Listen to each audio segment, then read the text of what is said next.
don't want to harp on the injury too much, but a lot of people probably don't know how it happened and the circumstances. Can you explain what actually happened and where and when? So I was in the Seabull Grand Final, the last 5 minutes, unfortunately. I was just going to push off and have a little dig at the ball, and my leg just gave way, no contact or anything. So, you know, it's frustrating from that point of view that there was nothing in it. It was just a freak accident, basically. And so, you know, that's been the hardest thing for me to get over is, you know, am I going to get that confidence back to do the same move? But everyone that I'm working with has reassured me that we'll make you stronger and better, so it won't happen again. So, yeah. I guess obviously the first question would be why, when you're talking to medicos and those sorts of things. What do they give you as a reason why it went in that situation? Do they not have one? No, they don't really. They're just not sure. There may be a little bit of fatigue on the joint over time. It's just fatigue down, and that's really the only explanation that they've given me. But, you know, it's just one of those things that happens in sports, unfortunately, and you got to deal with it. Yeah. So obviously the surgery went well. How long do they give you? You said you're not running yet and you're not allowed to. What's the progression from here? So I'm seeing my surgeon again on the 5th of December, and he should hopefully give me the okay to start doing some light running and everything like that. Hoping to be doing court stuff by January, late January, and then fully ready to go by May, all things going to plan. So that's not bad timing. Is the Olympics still a possibility for you? Well, I'm going to try and make it a possibility. Yeah. I'm doing everything.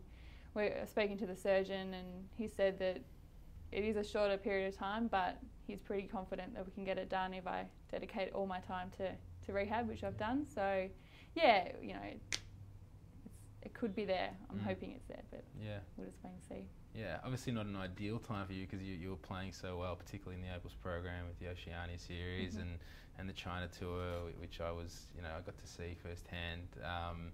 I guess is getting that confidence back. The way you were playing, you were scoring well and that sort of thing. Are you mentally thinking about those things and making sure that when you do come back, you've still got that touch and you've still got that confidence on the court? Yeah, like I'm going to have, once I'm back on court, Tom Ma, Gary Fox, Michelle Timms have all offered to work with me, which is fantastic, and we'll sit down and we'll give them the period of time and things that I need to develop in that time. So yeah, I'm hopefully going to be better than I was before I did the injury, and I'm going to have a lot more time to work on the little things. So yeah, it's going to be a pretty exciting time. Better. Yeah. Scary prospect. So you were headed to France. How have they been, I guess, in the whole thing? You obviously never got there, and they were probably, I would say, looking forward to getting you over there. What's the communication been like with them? Oh, they were a bit frustrated just because I was meant to be there before I did my knee. Right. So they were frustrated, but over there it's like a business. They can just get another player.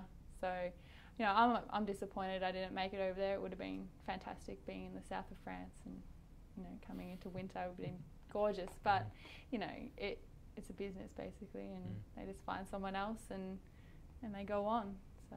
What about in the future? Have you sort of said that you still would like to play there, and they've given an indication of whether they'd still like to have you over there, or that's sort of negotiations for later on? That's probably just negotiations for later on. We haven't really discussed it. Obviously I want to get back and try and get over there. It would be a fantastic experience, but if it's not the same team, hopefully it's somewhere else. So. I guess the last few questions I wanted to ask you sort of about the Opals program, particularly that 10-week period where you guys are going to be in isolation and working towards the London Olympics.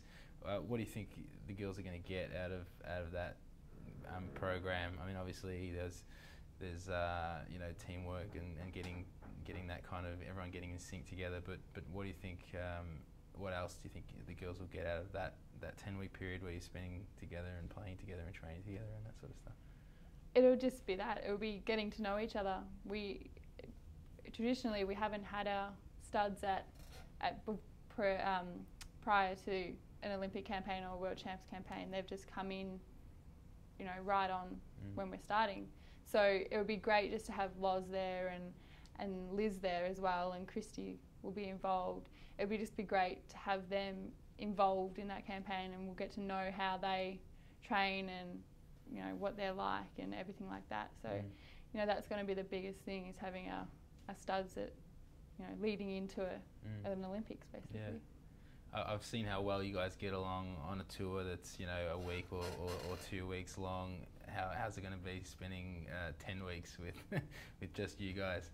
Oh, look, you know, we're female. We're bound to have our disagreements, but everyone's just so nice and down to earth, and I think we're all focusing on the same goal. We all want to win gold medal at the Olympic Games. So, you know, there might be some bitching here and there, but for the most part, we're all there to do one thing, and that's to win a gold medal. So we'll do whatever it takes.